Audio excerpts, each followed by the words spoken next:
The Autism Research Institute relies on the generosity of donors like you to make this webcast possible. If you enjoy this presentation, please consider making a donation. Thank you.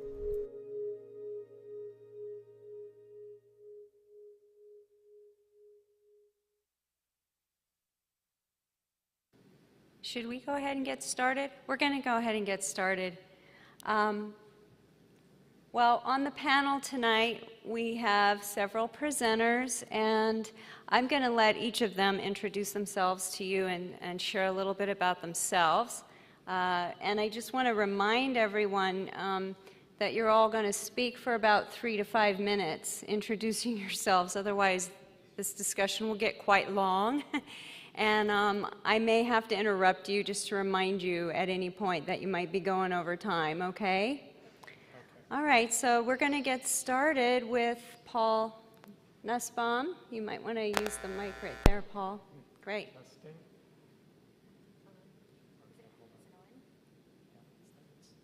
green light is on. Can you hear me? Yes. Okay. I will introduce myself. I'm Paul Nussbaum, and actually I've got a long history for myself. I'm 55 years old, and I was diagnosed with Asperger's or high-functioning autism at the age of 40 after a long struggle with employment issues and just trying to figure out a long course of where my life is going, and after a lot of failures with stuff and just perseverance, and then also my just help from my parents and people and that were in my corner rooting for me, and also I was able to finish college through a long, hard struggle through high school and through college and through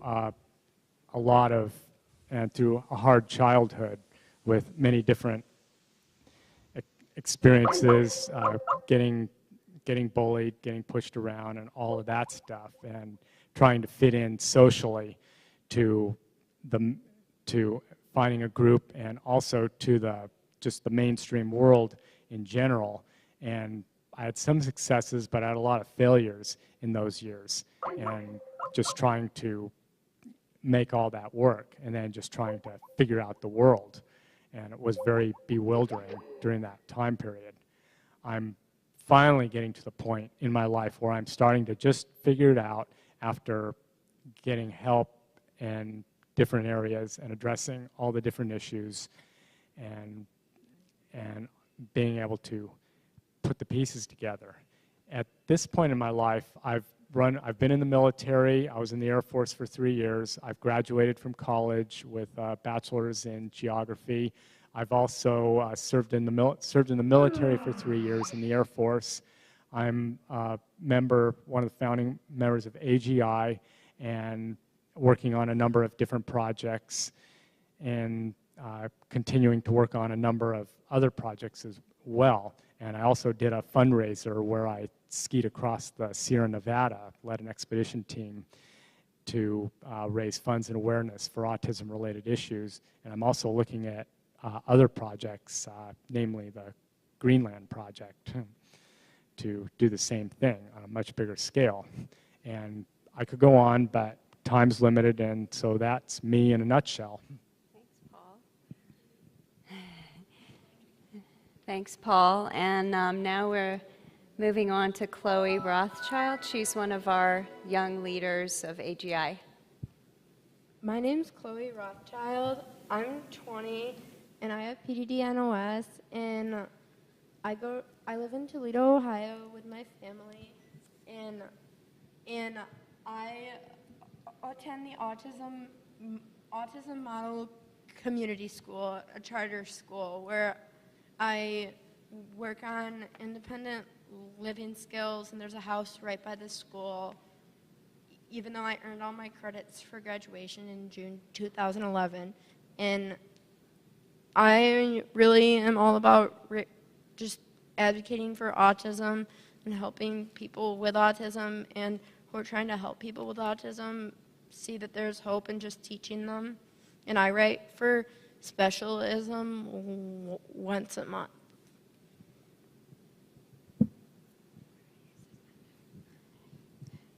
Hi, my name is Sandra Williams, and I'm the director of the Young Leaders Division for AGI.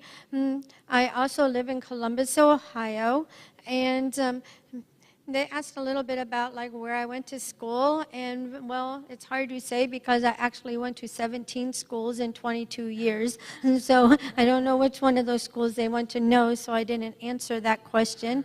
A little bit about my work. I am a speaker, a presenter, an author, a poet, and I'm also a mother of 4 adult children with Asperger's syndrome, as well as a nana to 2 grandchildren. And my 6-year-old granddaughter is suspected highly of having Asperger's syndrome, but the 3-year-old is typical developing. And for a family of autistics, it's very hard to figure out the one child who's not autistic in the family members. And I like to joke because a lot of times people are trying to figure out their autistic child in a family. Well, we have a dynamics of a family system that's all autistic except for the one typical child. And so we're trying to ask questions about how do you work with her. So I will pass the mic on to my other young leader. Hi, my name is Danny Bowman, and I live in La Cañada Flintridge here in California. I'm 17 years old, and I am a senior in high school in all mainstream classes with a GPA of 4.0. I started my own animation company, Paradiz Studios, when I was 11 years old, and started working professionally when I was 14 with Joey Travolta's inclusion film camps. I traveled around the country teaching animation to over 350 children with autism during his summer film camps.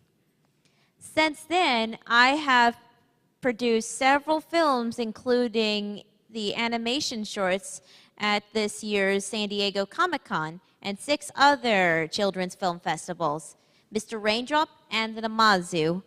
I am the youngest female with autism that has ever accomplished this at Comic-Con.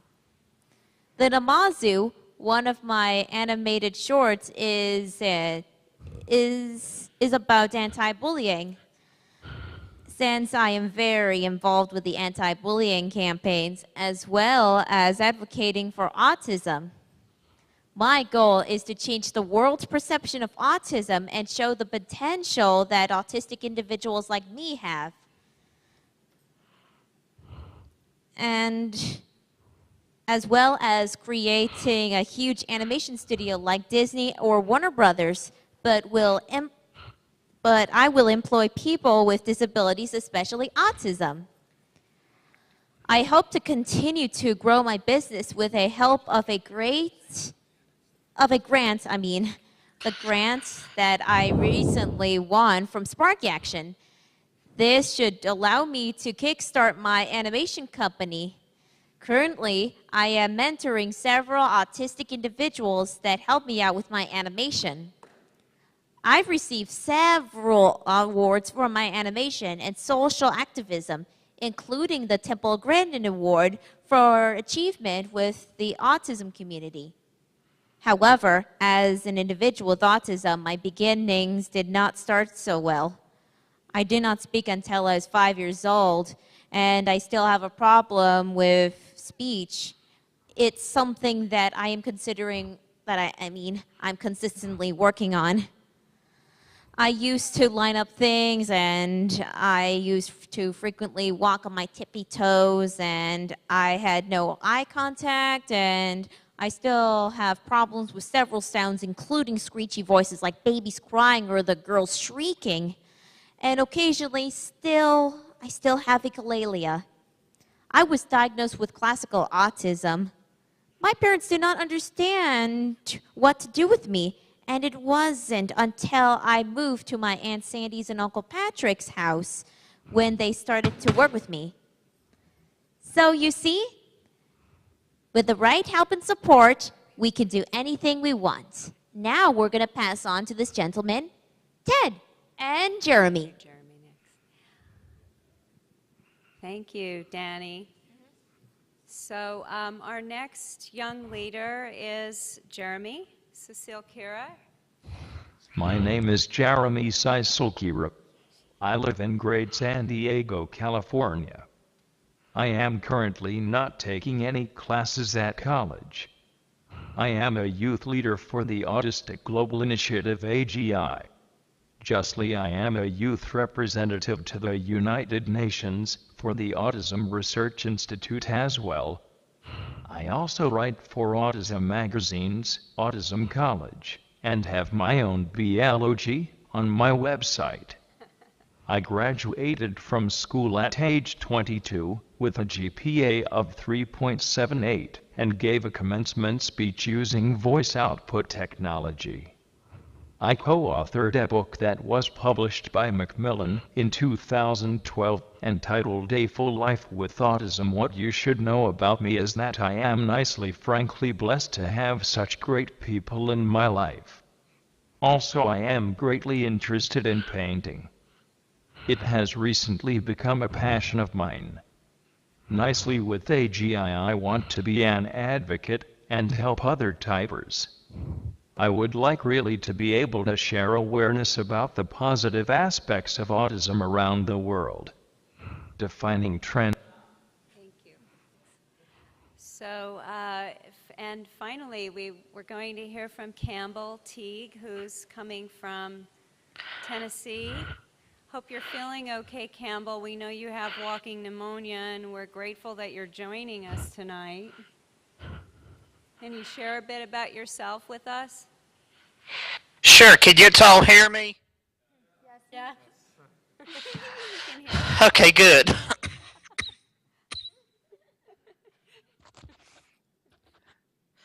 Okay, my name's Campbell Teague. I'm from Cleveland, Tennessee. I'm an AGI youth leader. I'm 27, working on my master's, getting ready to graduate next spring. And it's always speculated that I had autism, but I didn't find out I had autism till age 23 when I was a junior working on my undergrad. And in my hobbies, I study weather on the side, and I really become an advocate for autism the past few years, as I have my own Facebook group that raises awareness toward autism and spreads autism, and I want to break down the stereotypes that people have of us autistics, and I want to show people what autism can be and the potential of autism. And I hope that for my goals, whether it's through teaching or science, that the world can see the potential that us autistics can bring. And so that is what my goals are, and I hope people can look at me and see the doors that I've overcome and broke down. Thanks, Campbell. Good. It's great to have you here. This is actually the first time we're sort of meeting Campbell face-to-face as AGI, as a group. It's sort of virtually, but welcome. My pleasure. So the subject tonight is on the topic of transition, and we have several people with us who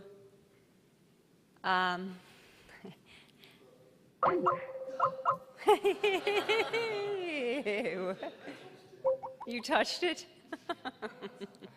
Well, I'll keep going while you're working on that.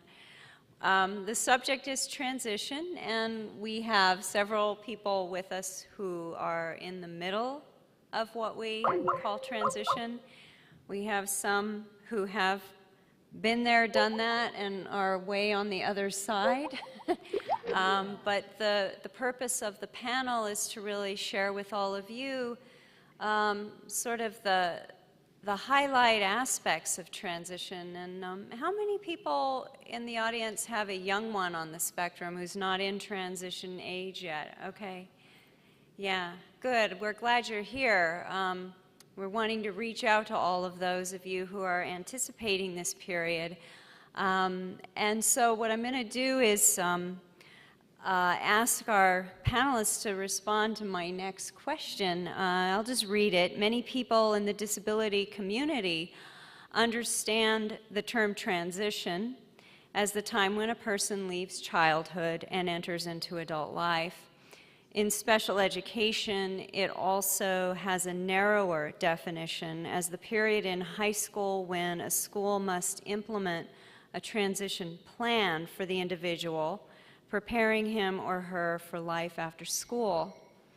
How did you, panelists, how did you or are you experiencing transition? So from our older presenters, you're going to hear some reflection back on the past, and from our young leaders, you're going to hear how things are going now. And also, did your school provide a plan that supported your process in transition? And what was the outcome, or is the outcome now? So I'm going to go ahead and start with Paul, and we'll work our way down.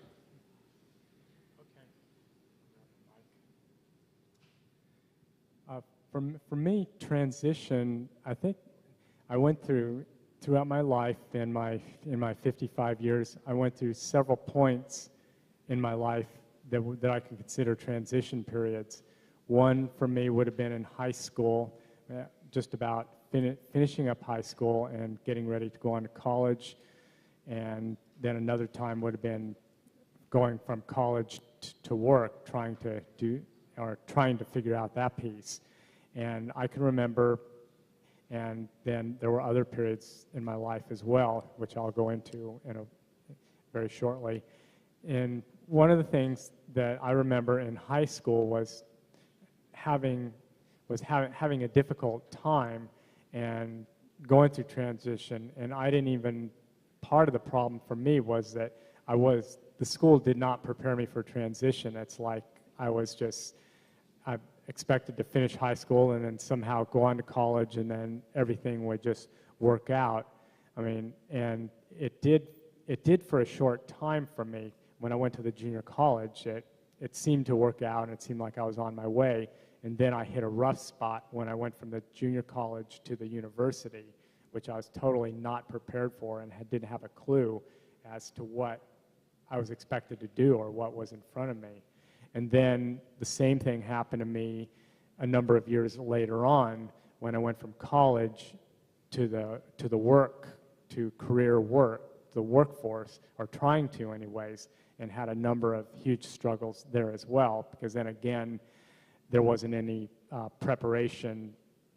I didn't have any preparation for that transition, and I didn't have a clue as to what I needed to do, and nobody told me. So I just stumbled through it or just hit the roadblock and had to negotiate it and the best that I could. And then later on in life, just going through life transitions, just different phases in my life and different periods. And I think that we not just people on the spectrum face, but I think everybody faces those, just different periods, different relationships that we have, different things that we're each doing, and different things that are very meaningful to us. And I find from my life experience that changes over time. Even though there are some key elements that stay the same, there's a lot of them that are very different. And I can do a whole presentation on that alone. Thanks, Paul. Thanks. Transition is something for me that I'm currently experiencing. I earned all of my credits for graduation at the public school in June 2011, but I knew that I was not ready to move on and graduate. And I knew this for a while, but it took a lot of advocating and a lot of fighting and to convince my whole IEP team that I was right and for them to get on board with me. But once they did, it was good, and I participated in an early childhood career tech program in high school where I got to practice lesson planning and actually teaching in a preschool at the high school. But currently I attend an autism charter school called the Autism Model School, and in my classroom there we work on independent living skills, and we also work at the house right near the school, and we work on things like washing dishes, and vacuuming and cleaning and cooking and stuff like that. Great. Before Sondra speaks, I just want to let you all know that we've distributed paper and pens. If you have any questions that come up, please go ahead and write your questions down, and we'll be coming around to pick them up relatively soon for the end of the presentation when we have Q&A. Okay, Sondra. Okay. Well, for me, I was growing up in an era where they didn't have IDEA and things, even though I was in special education, per se, since second grade. But I didn't really have a transition process, mainly because by the time I was 13, I was already in crisis and was in self-injurious behavior. So my only transition was leaving middle school and being locked away to institutions. And most of those institutional years were from age 13 to somewhere in my 20s, around 24. By the time I got out of the institutions, I met a man, well, he was persistent and wanting to take me out to date, and so 5 months later we were actually married because he was the first man who asked me to marry him, so I thought that's what I was supposed to do, having no clue about relationships, love, or anything. But for some strange reason, it's lasted almost 26 years on October 18th. But needless to say, as you know, with marriage also comes with the transition of parenting, and that was not a thing that I had any understanding, because if you're locked away in an institution, you're also locked away from life's learning and being taught about how things work in the real world. My only understanding about children coming into the world was that when you got married, babies just happened. And I had no understanding of really how they were coming about in the world. So it was like time ticked, and next thing I know, I was a mom of 4 kids. And then the other transitionings I've had was learning how to be an advocate for them. And then the professionals started telling me and looking at me, and I started getting all the evaluations. But as I shared, I was always autistic. I was born autistic, but my family had no clue what the name was. They were diagnosed with other things, which, like Paul said, is a whole nother presentation. But as my kids have aged now, my youngest is 19, my oldest is 25, or soon to be 25, and I now am a Nana, so I'm transitioning now into my older years of being a Nana. Those have been some of the best years being a grandma, but at the same time very difficult, because like I said, I'm dealing with the family dynamics of many autism presentations in one family system. Thank you, Sondra. Danny? I was going to say, Do you feel like you'd like to answer this question? Danny kind of joined us in last moment. It's up to you if you feel like you'd like to answer or pass. It's about transitioning. I'm not really sure what transitioning really means. Well, Right. never really transitioned anywhere before. You're pretty much in the middle of it if you're in 12th grade. Yeah. Yeah. Well, But hopefully sooner or later I would transition if Yes. after I graduate high school sometimes. yeah. Well, you know what will probably happen, Danny, is there'll be some questions from the audience later, and we'll give you one of those. Okay? Sounds like a good idea. Thank you. Okay. So, Jeremy, I'm going to play your the text that you typed for us next. I think I can just hit speak this go around, right? Okay. And speak cursor. That one? Defining transition. I experienced transition leaving the transition program and high school at age 22 when I graduated from high school.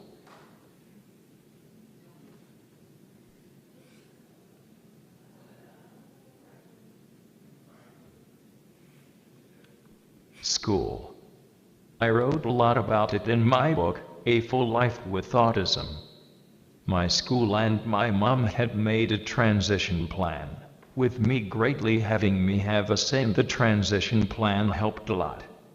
Kindly helping with my transition plan was important for me because I greatly helped plan my future. Unlike for neurotypical people, when transition occurs for people with autism like me, the process is very difficult. My mom had organized this plan for a long time, but the regional center did not back up what they had been agreeing to in theory. My mom and the school were planning ahead, but nicely the systems in the great state of California were not cooperating. This created a lot of stress for me and my family.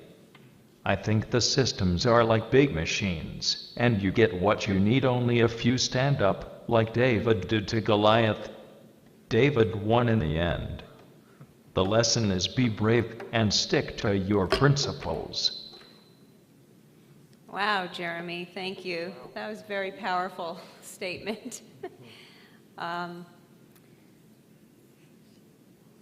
I just want to also mention Jeremy's book again, which is all about your transition experience and how you moved through that and all the planning you did and trying and trial and error. So congratulations about that again, Jeremy. Oh, someone in the audience has your book.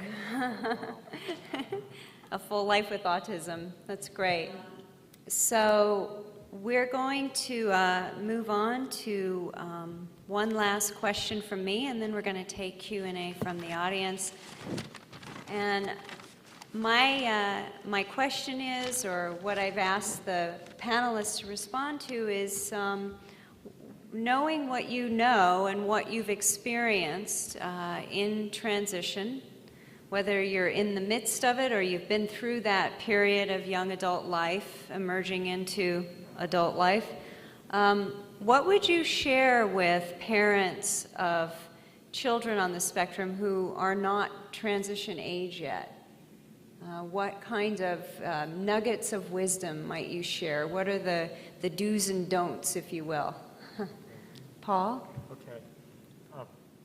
Microphone. Okay. From my experience and some of the things that I just shared, one of the things that I would want to share is giving a truthful evaluation to where the person is at, and in terms of their strengths and their weaknesses, and how that would fit into the so-called world and life. And I think part of that, being able to do an assessment of where the person's coming from, and, like, for instance, their strengths, like what are their interests and what are their shortcomings, and being able to start with that, and then laying out a roadmap.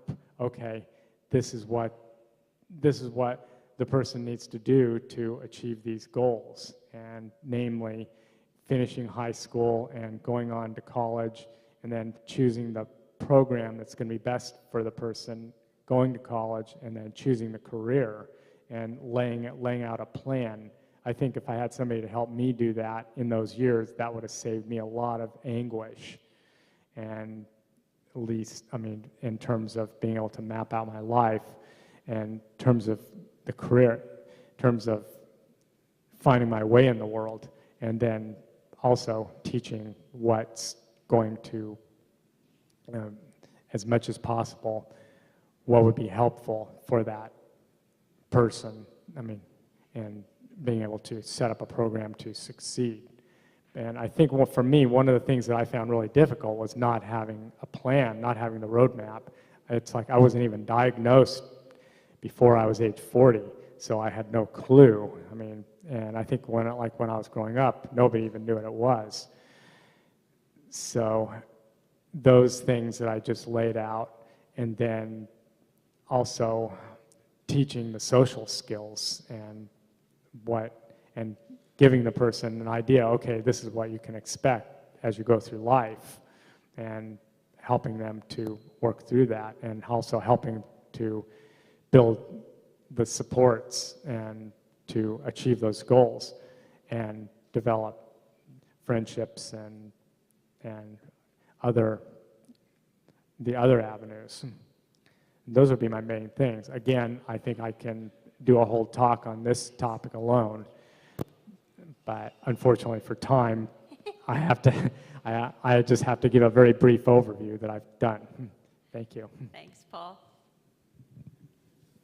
Well, I would just tell parents of young children with autism to start the transition early and before high school, and life skills and academics can be taught at the same time. And but don't wait until your child just reaches that end of high school or until someone else brings it up, because the earlier the better, but it's never too late. It's better to do it than to not do it at all. And encouraging your child to be a self-advocate. Self-advocating has really changed it all for me. For me, it's been a big part of it. Thank you. One of the things I wanted to share is that for families to understand that transitions are lifelong, and just as well as developmental skills progress as life goes on. But you can begin very early on, like Chloe said. Don't wait until high school. You can begin to start teaching your children and transitioning, because transitioning isn't just from one place to another in school, but it's developmental stage from developmental stage. So the transitions can be from when they're very little. One example is teaching the life skills. Even when my son was 4 and 5 and was he's on the spectrum, but when he was 4 and 5 and had a lot of behaviorals, bolting and running and self-aggression and aggression to anybody who would come to get him, to help him if he was out of control with needing safety factors. But still, this was before we did any of the diet things, but when he was little and wanted ice cream, for example, at McDonald's, I would support him, but I'd give him the $1. And I would stand back and only prompt where he needed prompt, but taught him that he needed to pay for the item. And then when things would fall apart, like if he only wanted vanilla ice cream and they didn't have vanilla, I was right there to comfort and to help him learn what he could ask for next if he couldn't have the one that he asked for first. And so it's a life process of teaching those things. So don't wait until they're 12. And the other part wanted to share is that when you're looking at transitions, you're also beginning at age 16 in the schools to begin to look at vocation, but many of our kids with autism have been telling you since they were younger where their vocation is going to actually end up. And they start to show you their interest areas very little, and when they're very little, and some parents have said, well, like their one child was very interested in garage doors and garage door openings, and they said, well, how can you make that marketable? And I said, if he learns the skills, he can use it as a self-employment thing and be able to install and repair and do things with garage doors if that's where it goes. Not that that will be able to be sustaining for his own financial means, but it can support it. And so I'm going to pass this down to, well, Jeremy has to speak, right? Yeah, I'm going to play your next text, Jeremy, for everyone to hear.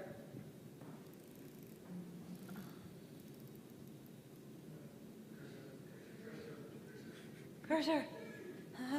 Thank you. Preparing to transition advice for parents. Kindly, parents should start the conversation of transition as early as possible. They should frankly kindly listen to their child and his hopes and dreams.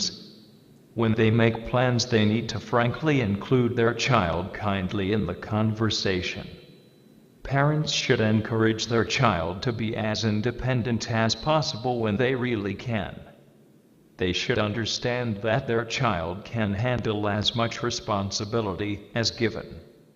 They should greatly avoid not giving their children enough responsibility while they are young. Greatly avoid making their child feel rushed is important. Just teach how to be able to advocate for themselves and to be able to stay regulated. Good job, Jeremy. I think that's it. Pretty sure that's it. Yeah. Okay. Thanks, Jeremy. Before we go on to the Q&A, I hope I don't get all choked up. I just want to take a moment and thank Sandra Williams for initiating our Young Leaders Division. She is an awesome mentor to our young leaders, and it was her idea. She was very passionate about this, and here we have you all today, and Campbell's with us, even though we had to let him know we can't hear him well on the phone anymore. But Sondra, I just want to give you an applause. Thank you. So I'm going to ask some questions that came in from the audience. One is one I can answer: how many people are in the Young Leaders Division? And currently we have 4 because we're in our first year, and we wanted Sondra to not become overwhelmed. She takes every single one of her youth leaders very seriously and mentors them very, very carefully and closely, and they work very, very closely together. But we are expanding into next year, so I wanted to answer that question. And do you match up youth leaders with ASD kids who want role models? And Sondra, do you want to talk a little bit about your peer-to-peer model, just to let people know? Yeah, so one of my dreams is to create a peer-to-peer model. And when I was trying to talk about that to other professionals, they kept saying they weren't sure how that could work, and they didn't even think that it could work. And the problems I have is that I have a lot of ideas and visions inside of my head that gets trapped there, and I struggle to get them out correctly. Or one of the other things I do is I finally get it out, and then somebody else that has more means still off with my projects and ideas and have the monies to take it as their own. So I've been really guarded about this, but I have it's my dream, and I believe that peer-to-peers is the most important thing for our young children and young adults on the spectrum, is to be able to have a peer that they can look up to and model. And for example, just this summer I had Danny come and do an animation camp in our area, and I knew many of these kids since they were toothless little kids and started into the psychology area, and now they're all young adults. And so many of them came up and was so STEMmy happy and said for once they also see a model in front of them outside of myself, but with just Danny as well, and giving them hope to know that they can do something as wonderful as that. And one young lady in particular gets all excited, and she stutters very much so, but when Danny was there and Danny would interact with her, the stuttering disappeared. And she was so excited, and she still tells me all the time that Danny is a good hero. And she says, Miss Sondra, you're still my hero too, but Danny's next in line now. But these kids need to hear that, because most of their life in school, they're hearing what they can't do. And it's time that we as adults on the spectrum show them things that they can do. And that's why it's important for the peer-to-peer mentoring and programs that I'm wanting to create. Thank you. Danny, do you want to share a little bit of what it is that you like about mentoring children on the spectrum through your programs? Very important to me. There's one of these facts that I just really like mentoring people on the autism spectrum, especially the little children. I just really like their personalities and their and their very own interests. And I am so happy that children will call me the model, and makes me so proud. And since I have teach them how to do animation of my own in Joey Travolta's inclusion film camps, they were so amazed of how I could do it. If I can do it, they can. That's great. Thanks, Danny. Well, another question that came from the audience that I would love to be our last question, because everyone could answer it, including, I think Jeremy's been typing his answer to it, is what are your goals for the future? And Jeremy, are you ready yet, or do you need a little more time? Okay. Paul, you want to share with us what your goals are? Paul's got some big goals. Well, okay, just want to make sure the microphone is working. Yeah. Oh, for me, yes, I think I may have shared a little bit earlier, and one of them for me is to put an international team together and cross the ice cap of Greenland for autism related to raise awareness and publicity for the autism awareness, to heighten the autism awareness on a global basis. That's one of my, and just continuing with my work doing autism advocacy projects, and I feel like that's been a really great calling, and just to be able to continue with that. And I think that's a big one for me. Thanks, Paul. One of my goals is to write a book. That is one of my biggest goals. And my other goal is just mentoring children with autism. That's really my biggest goal. Thanks, Chloe. Sandra? Okay. Well, as I shared, part of it is that peer-to-peer mentor is what I would like to do in the future. But I have so many goals and ideas and things that I want to do. But foremost, for me personally as an individual, I enjoy working so much with the young people, and I want to continue to be that strong mentor in working with AGI and things. But I want to keep expanding on my own self-growth and understanding, because there's so many gaps still in that development, even for my own self. Like many other things I would do, and I would do for free, but I also need to understand how to value money as a means for my own future well-being as I get older, and know how to establish my own trust funds and save monies back for my own future as I'm aging and things. And that's not something I understand the power of very well. And I need to learn how to also feel more confident in when I am being successful in something. I don't sense like, for example, when I wrote my book, after I wrote my book, it was like, okay, I did that, and that was the end of it. Then I don't even promote my book. I don't tell people I wrote a book. I don't go around trying to sell my book.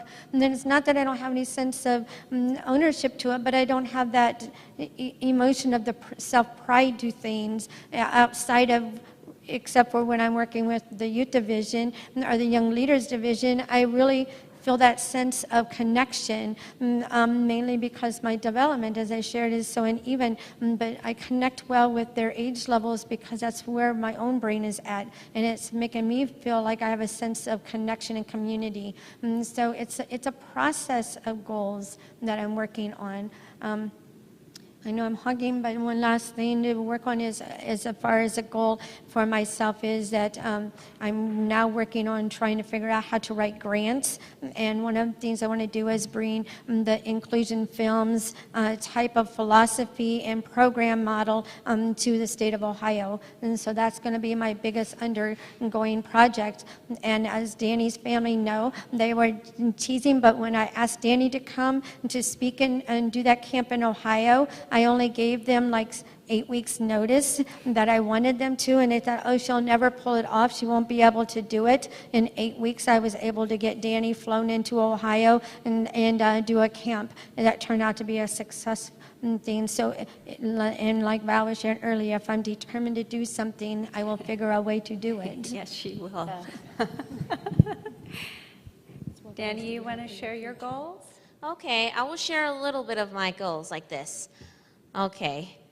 My life's goal is to change the world's perception of autism and show the potential that autistic individuals like me have. And for my goals for my goals through education is once I graduate from high school, I would be able to transition to really special schools that teach me how to do animation and movies. And after, if I graduate college with a degree, the best degree if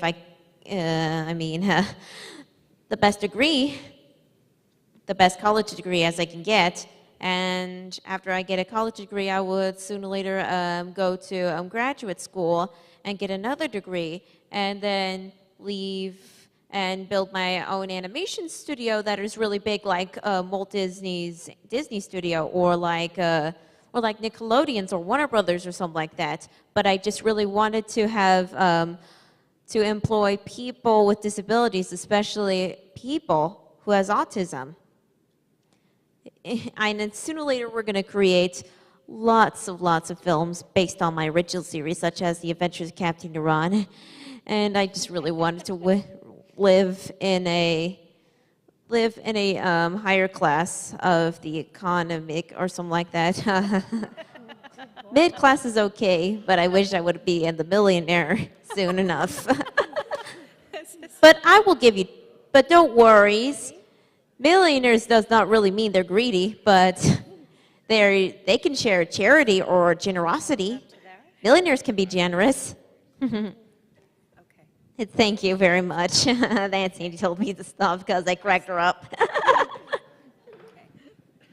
Thanks, Danny. I just wanted to say that I know Chloe and Danny both are very like me, so whatever their future goals are, trust me, in about 15 years, you're going to see Danny being that millionaire. All right, so Jeremy typed his goals. I'm going to try playing it off of his iPad. We'll see how this works.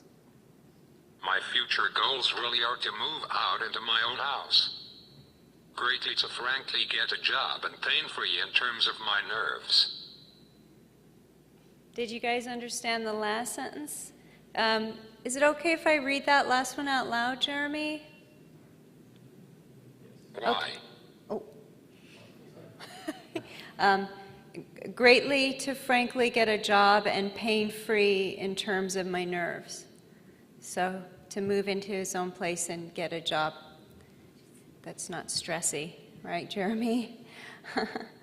Well, I want to thank all of you for joining us, and I want to thank all of these wonderful people for sharing their lives with us, and we encourage you to come tomorrow to our full-day track. That's all focused on adults and peer-to-peer relations. If you're a young one on the spectrum, you're welcome. If you're not on the spectrum, you're welcome. But that's what the theme will be tomorrow. So enjoy the rest of the conference. Thank you.